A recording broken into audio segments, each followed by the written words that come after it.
Ashama harka fuunee hordoftoota fi kabajamtoota Raahel Tajii akkam jirtu isiniin jecha akkuma beektanii ka Raahel Tajii baddee turte har'ammoo ka viidiyoo lammataadhaan akkuma agartan viidiyoo dura kaamelaatu winoo dumbeekin pirankii nagoote oduu viidiyoo kana noraa miti karoorri kiyya viidiyoo kana isinii waraabe saniin booda karaa hojii kiyyaatitti galuudhaayyuu akkuma carraa ta'e gadhiifameera ammas Omar kun qabuun isiniin jedha isin akkamnaa jirtu ani nagaa kiyya haalli jireenyaa jiruuf jireenyi haalli qilleensaa akkam isin bira ana bira akkuma agartan haalli qilleensaa jireenyi badhaadhaan isiniin jedha waaqayyo akkuma ana gammachiisetti isin gammachiisu innaa waan hundaanuu gammadduudhaani waaqayyo galatoomuu isiniin jedha akkuma beekame karaa Raahel maabadde jecha turtanii ani yeroo leen dhabne yeroo siyaa angataate boqonnaan hin qaba garuu yeroon dhabne sababni ani kaameeraa kanarraa badee yookiin immoo viidiyoo kanarraa badee fuula kiyya baay'ee natti yaa'ee ture isinitti akkuma agartanii suuraa kanarratti akkuma agartanitti ka viidiyoo kanarratti suuraan ni jira suuraa kanarratti ka akkuma agarta fuulli kiyya baay'ee badee ture kanarraa kan ka'e oduman waan adda addaa maal kan oduman dibadhu waan dibatan waan adda addaa kana dibadhu san dibadhu kan jedhu koolgeetii jedhu vaaziliin fi koolgeetii jedhu waan kana hunduma dibadhee na didee jechuudha sababni isaatis waan gubbaa kanarraa oduun ta'in qaama kiyya kana keessaa waan burqeetu fuula kiyya kana balleesse jechuudha innis yeroo baay'ee agartanii qaamni nama tokko yookiin zayita yookiin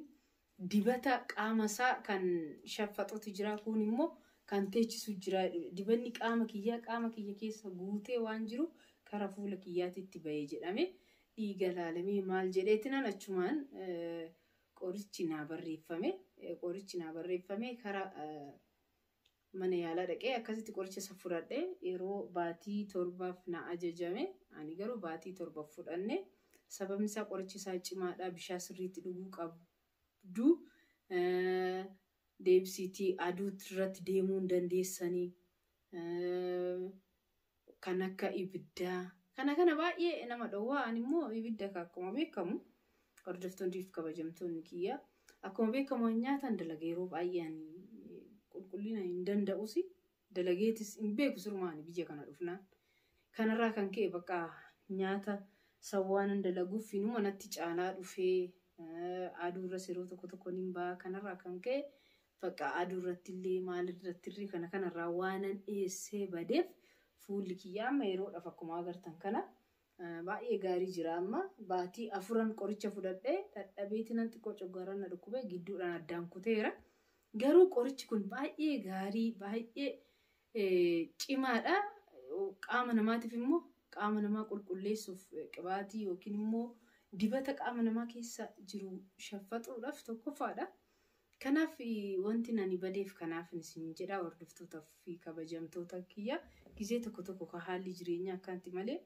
namni immoo yaa'u dalaguu isee YouTube jechuun maallaqa namni maallaqa jibbeetii muti maallaqa barbaada fi bidda namaa keessa mana namaa keessa jiraachaa jirra mana namaatirraa YouTube dalagatanii YouTube kinarraa waan argatantu caalaa dhugaa dubbachuuf ta'e garuu haalli jireenyaa natti hin tolle ani isin jedha hordoftoota fi kabajamtoota kiyya akkuma beektanii YouTubein kiyya ho'aa ture baay'ee ilaalamaa ture namni hordoftoonni kiyya baay'ee na jaalattu ture wannan namatti muufadhee yookiin immoo miidiyaa kana jibbee miidiyaa kanatti namaa waliin bu'ee warra waliin dalagu wajjiniin walitti bu'ee yookiin mishaakila adda addaatiin ni miti haala jireenya kiyyaatiin nis miti yaa sabuma fuula kiyyaatii fi yeroo dhabuu ture dura yeroon dhabe yeroo ergan argadhe immoo fuulli kiyya kun xiqqoo nattaafuru jedheetinani waaqayyo yaa galatoomu amma fuulli kiyya fayyee jira akkuma agartan kana karaa hojiititti deebi'uu faniin isiniin jedha hordoftoota fi kabajamtoota kiyya kana fakkaata viidiyoo ittaanutti qorichaa fi warri sanaa jirtan yeman keessa jirtan waliigala yeman keessa jirtan warri lakkoofsa doktorichaa barbaadanii fi qorichi isaa maal fakkaata jettanii koomentii naa barreessitaniif karaa keessatiinis ta'ee miidiyaa irrattis ta'ee rakkoon qabu barreessadha. Lakkoofsa namichaatii fi maqaasaa biizines kaardii dooktorichaa qoricha isaa maal kana isinii kennuu hin danda'a. Sababa kanaanan miidiyaa kanarraa bade malee ani sababa tokkoyyuu hin qabu. Namoonni baay'een maal taatee namaa wal dhabdee eessatti baddeettanii chaanaalota adda addaa warra waliin dalagoo jalattis ta'ee warra beeku jalattis barreessaa turtanii warri keessan na gaafattanis ni jirtu. Ani nama tokkoon waan isin ajaa'ibu keessaa nama tokko walitti muufannaa sin qabu. Namni na miidhes hin jiru. Anillee namni na miidhe hin jiru. Jaalalaa fi baay'ee kabajaa walii qabna. Jaalala guddaa walii qabna warra waliin dalagnu wajjiniini.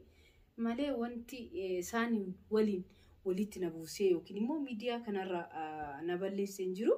Ofuma kiyyaa fi haalli jireenyatii fi wantoonni akkanaa kun miidiyaa kanarraa na balleessan isin jedha. Hordoftoota fi kabajamtoota kiyyaa akkuma beektanii haalli jireenyaa biyya ormaa kana fakkaataan isin jedha. Yeroo tokko biyya galee viidiyoo waraabaan ture. Yeroon biyya jiru sanis bakka fuulli kiyya gaarii ture. Gidduudhaan natti furee ture. Ammas immoo akkuma agartan gidduudhaan natti furee jira. Qorichillee argamee jira. Ammas inshaallah natti deebi'ee qoricha san fudhadhee fayyuu danda'an isin jedha. Isinillee warri lakkii akkanatti finniisa nutti yaa'aa finniisa jettan finniisaa miti maaliifin ani sirriitti gurguddatee natti yaa'aa finniisa jedheetinan eegaa ture. Bakka ni badadhu hardii dibadhu jedhu zabaadii dibadhu jedhu nashaa jedhu wantoota baay'eedha kan yaadni nama yuutuuboota adda addaa chaanaala adda addaa jala deemeetina waan fuula dibatan kana laalee dibachaa ture. Siruma wanti inni naa godhe narratti baay'isu malee wanni inni narraa balleessee hin jiru. Kanaaf amma sa'aatii kanatti saamunaadhaayyuu torbeetti yeroo tokkoon ittiin niqachaa jira. Ittiin niqachaa hin jiru waan tokko meekaappii fayyadamuu hin danda'u.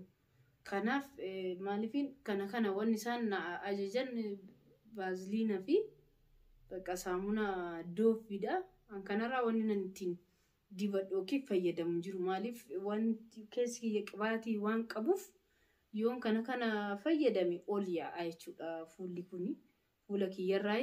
Kanaaf hordoftoonni fi kabajamtoonni keenya yeroo baay'ee namoonni finniisni akkanatti malaa adii qabatee fuula keessan irratti akka maleetti yaa'aniif ergaan qabaa. Inni keessan kan keessaa ba'u malee kan fuularraatti miti yoo danda'ame kara doktora deematii ilaalamaa isiniin jedha.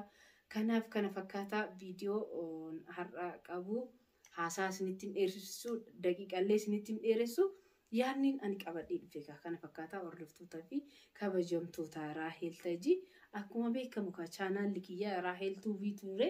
Raahel Tuubii jedhee chaanaalli waan baay'ateefan Raahel Tajiititti jijjiiran isiniin jedha. Akkasuma immoo chaanaala kiyya inni lammaffaan ni jira. Muusabaafis jedhee kanan bane amma maqaa jijjiire arganne Tuubii chaanaala kiyya duraaniitti deebisa.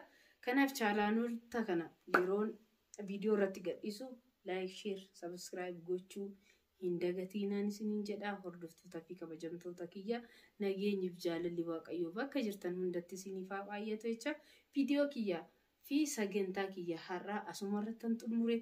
Sagantaa haaraa fi viidiyoo haaraadhaan hanga walitti deebinutti fayyaanaa ta'aa horaa bulaa deebanaa jecha galatooma.